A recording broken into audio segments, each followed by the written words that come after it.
Hello, everyone. Welcome to this incredible episode today. This is a very special episode of two podcasts joining together.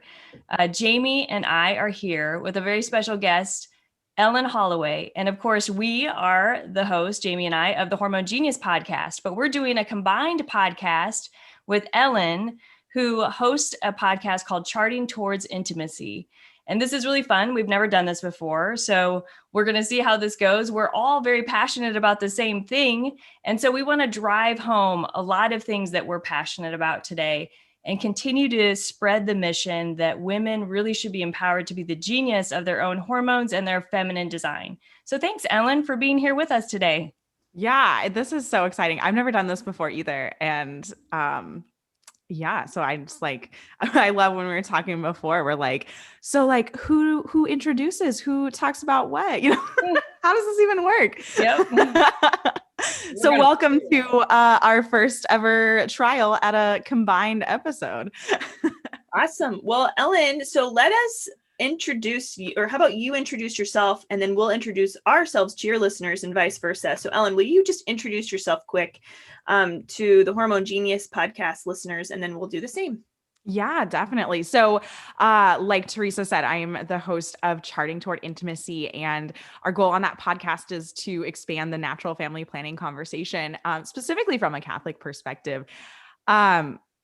Natural family planning and fertility awareness, I became so passionate about because I didn't start out my marriage with natural family planning, and I didn't really understand the benefits. I didn't understand also just like the Catholic teachings behind that. And once I started to learn about, one, how bad the pill was for me, two, how fantastic a fertility awareness is, I just fell in love, and so did my husband. And we became instructors, and then I started a podcast, and now I talk about it every week, and now it comes up in like everyday conversations with like random friends, secular or not. Like I just start jumping in. It's kind of like word vomit sometimes. Yeah, it's hard to hold back sometimes when we're Absolutely. Thanks, Ellen, for introducing yourself. And so I'll introduce myself, and then we'll have Teresa introduce herself quick to your listeners. But I'm a fertility care practitioner with the Creighton Method, and I've been a practitioner for 8 years. I also have my own business called fiatliving.org, where we really getting to the root cause of what may be causing hormone imbalance to support hormones naturally. And yeah, Teresa and I, we started this journey in August, basically as complete strangers, almost. We knew of each other. We've had some conversations, but it's been so fun because a goal of our podcast has not only been sharing what we know with others, the super important message, again, that women don't know or understand always, because we're not told, same thing with men, but also to get to know each other for our listeners too. It's just kind of been so fun. So that's a little bit about me. I live in Iowa, husband, 3, soon to be 4 children, and just really honored and excited for this partnership here with this podcast episode. So Teresa, do you want to introduce yourself too real quick? Absolutely. Yeah. So I'm Teresa Kenny, and I am a women's health nurse practitioner, and I've been practicing for 20 years in Omaha, Nebraska. And I specialize as a medical consultant in NAPRO technology, which is basically just looking at women's health in a different way and trying to understand the underlying root cause of disease instead of kind of suppressing over the top of problems. So that's been a passion of mine for years, and I love doing it every day of my life. And this podcast has really come at an incredible time for me, because after you've built up 20 years of experience just listening to women, honestly, just listening to their stories, you just have an incredible amount of experience of knowing where the hearts of women are. And, I just wanted to share that. And I've, had a lot of students that have followed me throughout the years, and just teaching them, I'm like, why don't I give this to more people? And a podcast right now is a great and free way to give information that you think is important. And so I'm just so excited to be able to do this. It's reaching a lot of people I know on our platform, and I'm sure on yours, Ellen. So this is a way to reach more people by combining 2 different podcasts together. And so thank you so much. Yeah. Oh, so fun. And I'm so excited to talk about like what we want to talk about today.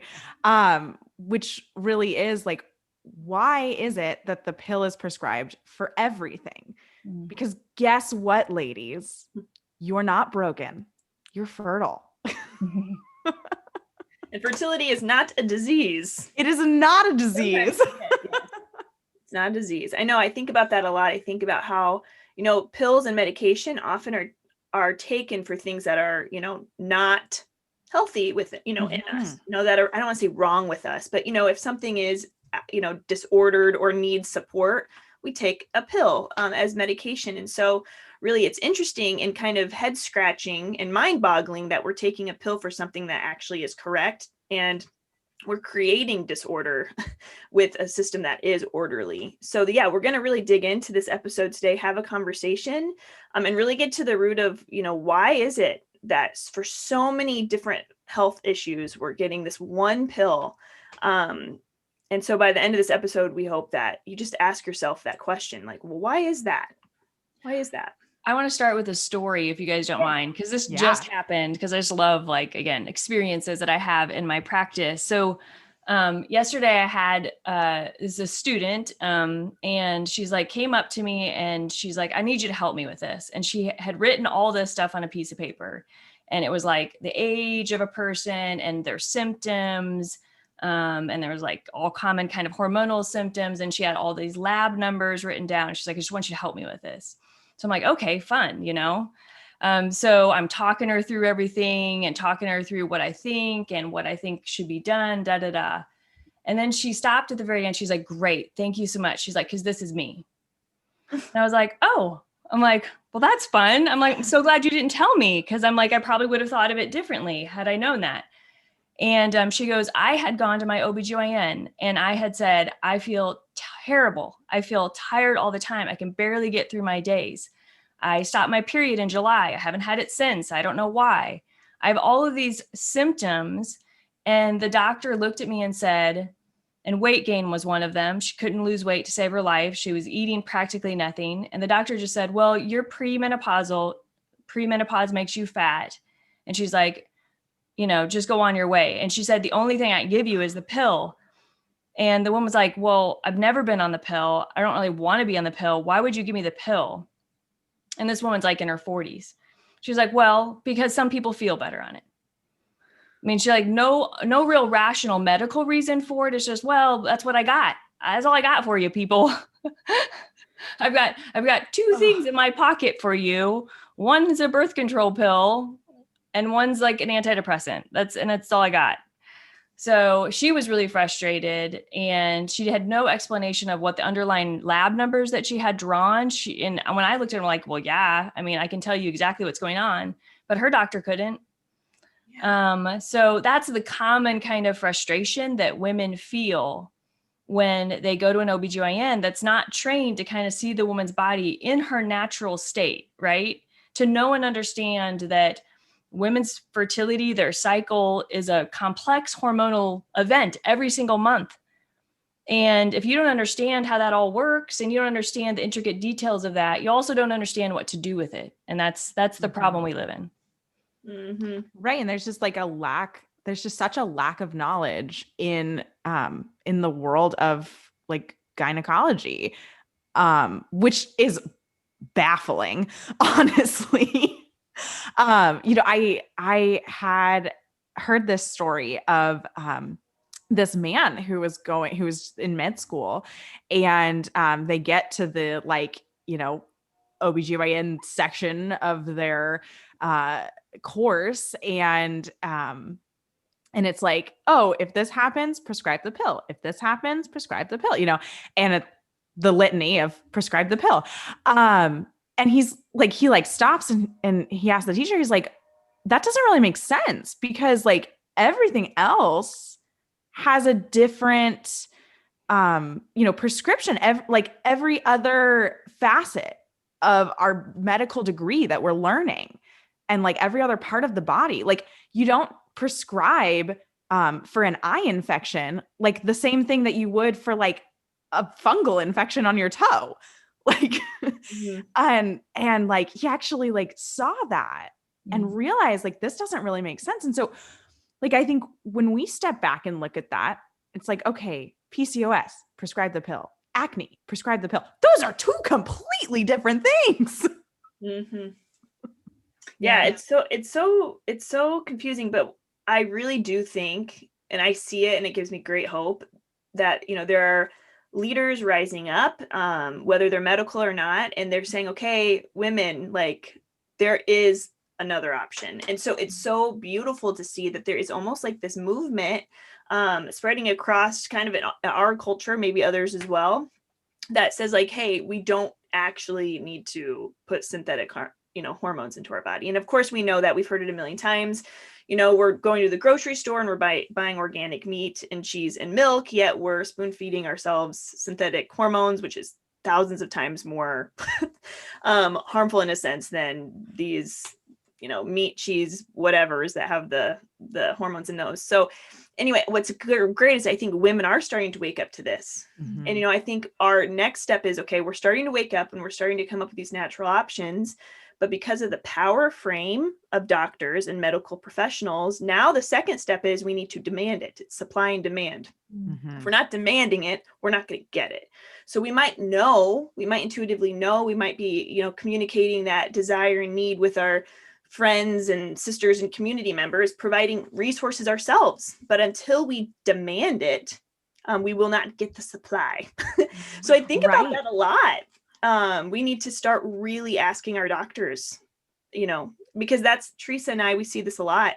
But when we do start having these conversations with doctors, many times if a doctor who's open and willing to learn, they'll explore it. And also then many times they may just go and decide to get trained, in a natural system. Right. Because, and I've mentioned this on my podcast before, and I'm sure that you guys have probably talked about it too, but like the doctor thinks they're doing the right thing for you. Like, this is what they've been trained to do. It's just a lack of knowledge and education. It's not because they want to prescribe the pill to you and want all of the negative side effects to happen to you. They probably became a doctor because they want to help people and they think they're helping you. So it really does take a little bit of bravery in the doctor's office. And I think that's something that just culturally we're not really taught to advocate for ourselves when we're sitting in that doctor's office. And it can be scary because we don't always go to the I mean, some people regularly go to the doctor, but like, if you're just sort of like normal person living your life, like maybe 2 times a year, like, and so like max probably maybe once a year, maybe not even in the past 5 years. And so it can be, disheartening to kind of sit there in a weird robe and somebody just like touched your boobs because they're going to like make sure that you don't have any lumps, which is good. And you're kind of like, oh, well, I don't really want to talk about like these intimate details. And I don't really want to like get her off her game and all of that. But we need to do that. We need to step up. We need to advocate for ourselves. We need to be brave in the doctor's office, and we need to know what we know. We need to respect our bodies and say, I know that this is not something I want. I know that the pill isn't something I want, and I need better healthcare than that. Yeah. Well, and the first step is always that what we can do as women doesn't take a prescription. It doesn't take a degree. It just takes us finding the right resources to learn our own body. And so, the starting point is we're all passionate about women learning how to track their own fertility signs, because that's where the empowerment starts. Because if you yourself understand what's going on and you can tie your own irregularities to your body and you can put all the pieces together yourself in how your body's working and how it's not working right, then you're already armed, to go into the doctor's office and say, listen, I know what's going on. I know I'm not depressed. I know that these things are happening at certain times in my cycle. And I really want to explore what the underlying root cause of this is. And please help me with that. I don't want to take just a medicine to Band-Aid over the top. So I know you mentioned, Ellen, that you're a charting instructor. What method are you teaching, or if you are still teaching, and kind of where's your education in that? Yeah. So I teach the symptothermal method through SymptoPro. Um, and one of the things that I talk about, especially when like a very common instance when the question comes up of like, what kind of birth control do you want, is postpartum. And so the thing that I really propose to women when that question comes up is, instead of saying, oh, well, like no, I don't want that. Like I chart my cycle, or like, no, I don't want that. I use NFP. Like, be specific. No, thank you. I don't want the pill or a hormonal contraceptive because I use the symptothermal method to track my cycle and plan my family, and just really like, showing that you're not just like willy-nilly doing this because that's what the doctor kind of thinks you're doing when you say, oh, I use NFP. Oh, I chart my cycle. It's like, oh, well, then I'll see you back here in 6 months, Yeah. Yeah. Something I think a lot of listeners and people just in general wonder, is, they're maybe listening to this and they're convicted and they're like, yeah, I mean, this makes sense. I get it. I mean, I understand why putting something synthetic in my body that's super potent would be harmful, and how it would interrupt the symphony of hormones that affect basically every function in my body. Like, I think that we do a good job convincing women of that, or showing that. But I think that something that always comes up time and time again is this thought of, well, what about my husband though?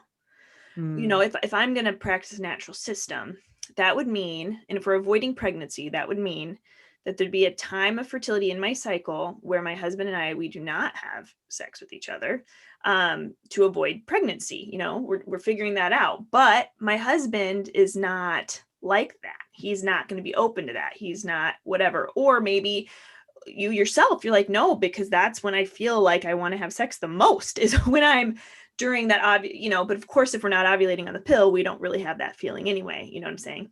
So I want to kind of dig into this one a little bit. What do we tell women? What can we tell women who have that hesitation?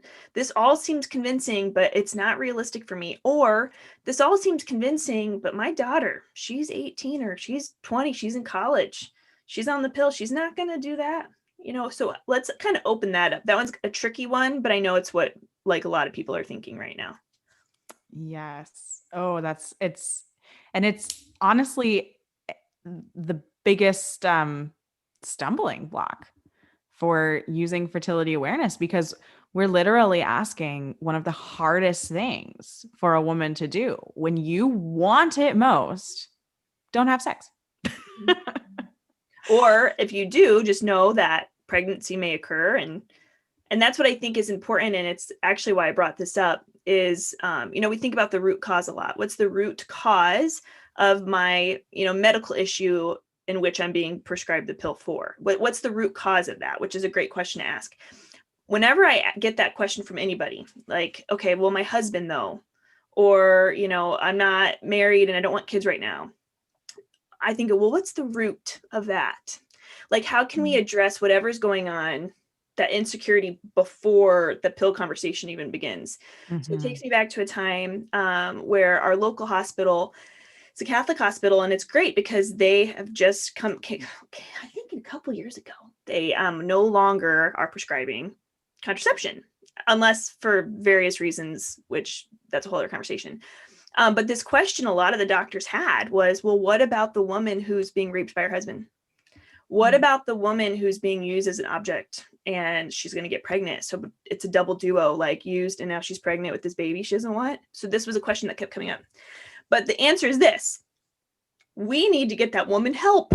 Like, we need to remove her from the situation.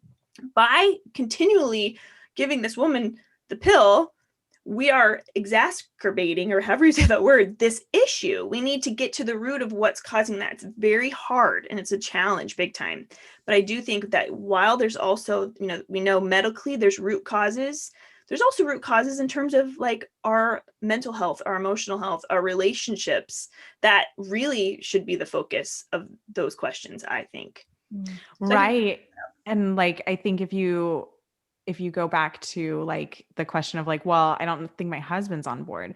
Okay, well, you know, why? Do you know why? Like, have you talked to your husband about it? Um, and really like diving into those conversations. My 18-year-old, no, she's just not going to do that. Well, have you really talked to her about it? Have you had that really hard conversation? Because yeah, these aren't like super easy, 5-minute conversations. I mean, don't you think it's that if it were the husband, I mean, again, he may not know anything about women's fertility. So there may be a lack of understanding of really how long the fertile window is and how long a couple needs to abstain. There is a lot that goes into kind of the understanding of it. And to Jamie's point too, no woman wants to be used, and so we really, as women, need to ask ourselves in our relationship with our spouses, that is the act that we're coming together in, is it something where we're feeling used, or something where we're coming together and feeling loved? Because love is where you will the good of someone else completely. And there's just a lot of situations with sex where that doesn't happen. We know that it's a broken thing a lot of times, not a complete and whole thing. But the goal for all of us is to feel that wholeness, that love that really unites us together fully. And that's what we know, that in a respectful kind of relationship like this, when both the man and the woman are expecting the fertility cycle, that the relationship is growing in love, in a sense, because there's a respect for the human body, there's a respect for its natural design, but there's a respect for the human person in that just sometimes cannot occur when you completely try to ignore the fact that the human body is designed this way. And even in the situation of the woman being used significantly, being raped, the pill will eventually fail that woman. So it's never something you can guarantee also that, oh, well, if you just do this, then you'll never get hurt. Well, we know that's not true. That's why 50% of women who were on a contraceptive do end up in an unplanned pregnancy, because they don't work, especially in situations where things are already broken to begin with. So then we've just set them up for even an equally kind of tragic situation when they think they did the right thing, and then it failed against them as well. Totally. Right. Well, and I think just like stepping back even further, like culturally, we've created sex into just being like this recreational thing, but like it's to make babies. Like it is.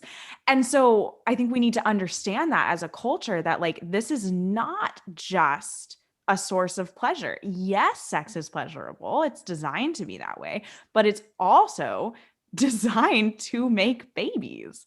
And so like the reason you're abstaining is because no, we don't want a child right now for one reason or another.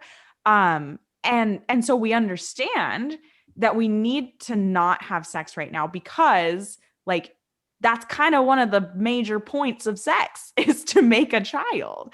And I think that's like something that's really missing in sex education. We could talk about sex education all day. But like just really understanding like it's not a recreational thing. It's a real serious thing that like, and no, we don't need to yell at someone like in Mean Girls, like, if you have sex, then you will get pregnant and die. That's not necessarily true. But like there's just this disconnect of one of the primary functions of sex, like in our society. And there's like a confusion. Like when a woman gets pregnant, it's like, I don't know how I got pregnant. Well, guess what? You had sex. And so therefore, like that created a baby. That's how it works.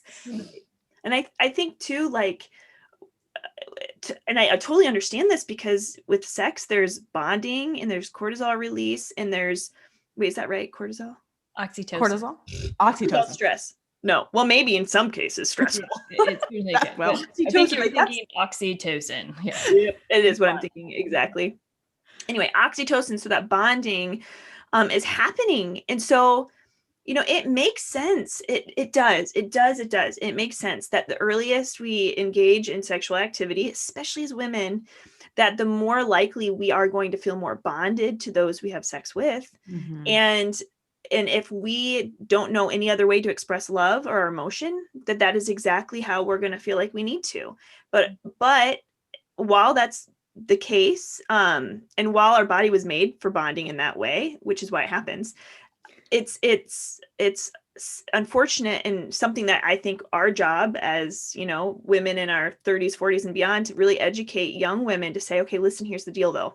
If you want to get married someday, like, sex can't be the only way you bond with your husband. You can't, because 98%, 99.5% of your time is going to be spent in your life not having sex. And so how are you going to bond with your husband? How are you going to grow your relationship? You're not having sex. So you need practice. You need practice, like, for your future self and for your future marriage. How are you going to bond without that? So in a sense, I think that's what happens. It's why sex and this issue of we're separating sex from baby is because of that bonding, which is one of the two things that sex does bring. So it's, like you're saying, Ellen, it's like bringing that baby reality back into the picture, but also empowering our young girls. Like, there are more ways than sex to be intimate with one another. There's emotional, and there's communicative, and there's spiritual ways to be intimate with one another, and giving women that permission, in a sense, and educating the man and, the boyfriend or whatever for that too. Right. And that's what that sister Hannah Klaus, a teen star, that program, it's what she really found in young women, particularly, that if a woman is connected to her biological realities, like the function of her fertility cycle and the ability for it to procreate, like, she's much more likely to respect it.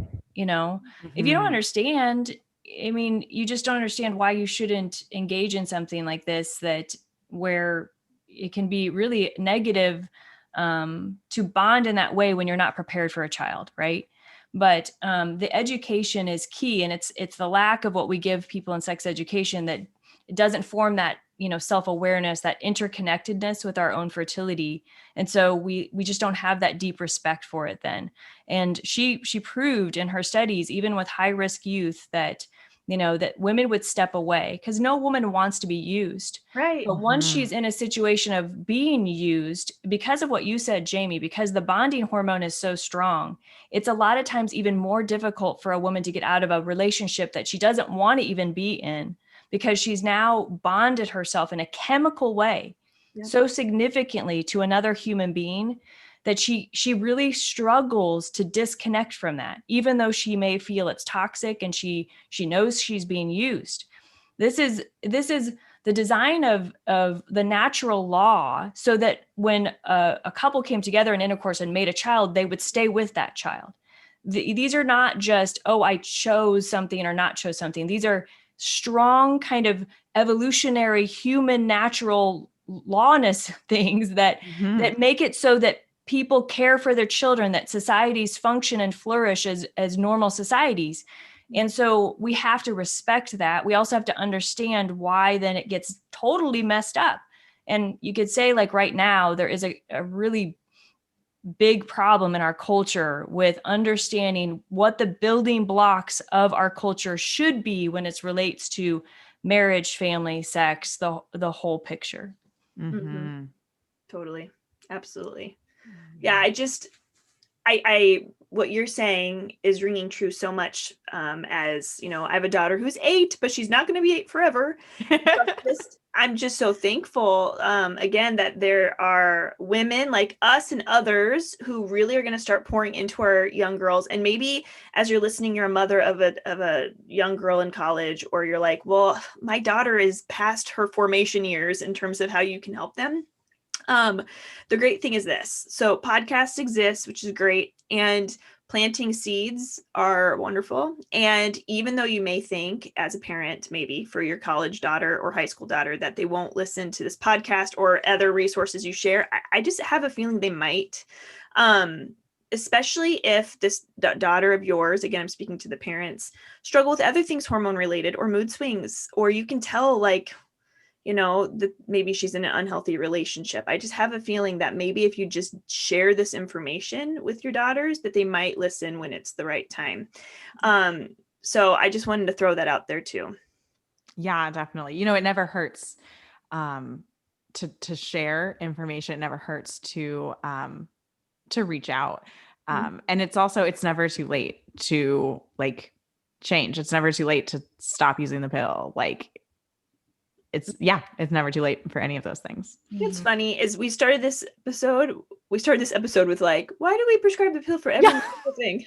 And then like it didn't end up that way, but I actually really liked the way this one went, because it's probably what needed to be discussed in terms of that. But I guess kind of bringing it back to that main anchor point of, prescribing one thing for all of it. Let's like kind of bring that one thing home, and we can relate it to what we just talked about too, about just relationships and that kind of thing. So what do we want to leave our listeners taking back with them, in regards to the pill being prescribed for everything, but then also how there's a better way when we can understand our body? Well, I think you said it, Jamie, at the very beginning before we started recording, is that you, or maybe it was you, Ellen, just the stop and think. Stop and think first. And I think this is kind of the step sometimes because of the way we are in medicine and under like believing that the doctor just wants what's best for us and he knows what's best or she knows what's best. We don't stop and think. And so we want to think about, okay, what is this medicine actually going to do for me? Does it just, Band-Aid over the symptom, or is it actually going to fix my problem? What is my problem? Do I actually know what the problem is to begin with? Because if the doctor said, oh yeah, well, I get you have all that, and they never told you what the problem was, but gave you just a treatment for it. Stop and think. Did I get a diagnosis first? Did I understand why I have that diagnosis? Because so many times in women's health, we don't actually get that information before we're offered this medication. Stop and think. Does this medication have side effects? Did I ask about the side effects? What are the severe side effects of this medication? What are the short-term side effects of the medication? What are the long-term side effects of this medication? Did I ask those questions? Stop and think, and then ask yourself, did I know how my body works to begin with? Can I connect my symptoms to my cycle? If I can't, if I don't even know what cervical mucus is or what the point of cervical mucus is, I've got a problem with my connection to my own body, which we have to believe that it's our own bodies that we should care about most. No one else lives in our body. Your doctor doesn't live in your body. It's you who has to care for your own body your whole life. So you have the most skin in the game when it comes to it. Stop and think whether or not you really deserve, this type of care or an alternative type of care. And then know that you have the resources out there to help you. Are they everywhere? No. And I'm sorry about that. They're a lot harder to find, but more and more there are people who want to help you in an alternative way to give you a diagnosis and an alternative to just suppressive medications. So if you don't know of who to, reach out to, start with us in these 2 podcasts and we will guide you further because there are people that can help you. So that would be how I would approach it. Totally. Yeah, definitely. And one thing I wanted to mention before we ended is like, as I was preparing for this episode, I literally Google searched, why is the pill prescribed for everything? And what I found was all of these websites just toting the magical miracleness of the pill. Like literally just like, oh, it's this like great thing that it works for everything. And if you stop and think, like that doesn't make sense that there exists this magical miracle pill that fixes everything. And, we know that it doesn't fix anything. and it in fact breaks down or pauses or stops really important things. But just, that stop and think, just do that. Yeah. And it's not a judgment on anyone on the pill too, just so we're not trying to be like, oh, it's so bad if you're on the pill. And because again, it legitimately can help a lot of people's symptoms. And we understand that. But what we want women to know first and foremost, that it's your choice. So if you choose to be on it, that's certainly, it's your body, it's your choice to be able to do that. But most women don't know there's an alternative. And that's the key thing here, is that we want them to understand there is an alternative choice if they wanted it. and it may be healthier for them, and it may give them more answers. So yeah. And most women will choose a natural system when given the option. Most women. And I, if I can find it, listeners, I will post it. But I did actually research on this, so I know for sure. There's an actual research article. And again, I'm going to try my best to find it, where it was asked if a natural system was given to you at the doctor, would you have thought about it? Would you have entertained it? Would you have considered it? And most women, I think it's like 85%. Said yeah. It's because it's never given to them as an option.